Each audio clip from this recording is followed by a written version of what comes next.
અરે પ્રિયંકા ચા લાય ને ફટાફટ યાર. આ બને છે, લો ત્યાં સુધી આ લાડવા ખાઓ.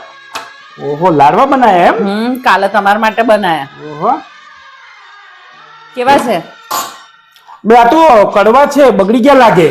બગડ્યા નહીં, કડવા લાડવા શિયાળાના બનાયા છે મેં, વસાણું નાખીને. અરે યાર, જીવનમાં કડવાશ કઈ ઓછી હતી તો પાછા કડવા લાડવા બનાયા. અરે તમારા માટે બનાયા છે, આ સ્વાસ્થ્ય માટે સારા એટલે કડવા બનાયા છે. અરે ભાઈ, થોડી મીઠી વાણી રાખો ને તો સ્વાસ્થ્ય એમાંય અમારું સારું જ રહેવાનું છે. વાત સહી છે. મીઠી વાણી જ છે, તમે ચૂપચાપ ખાઈ લો આ લાડવા.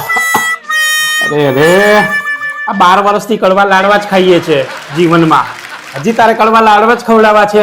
મેં તો આ વર્ષે બનાયા, તમે 12 વર્ષથી કઈ જગ્યાએ જઈને ખાવ છો? અરે બાપા, આ તો આ લોકોને બધાને ખબર જ છે, જ્યારથી મેરેજ થયા ને ત્યારથી કડવા લાડવા જ ખાઈએ છે. બડા હરામી હો.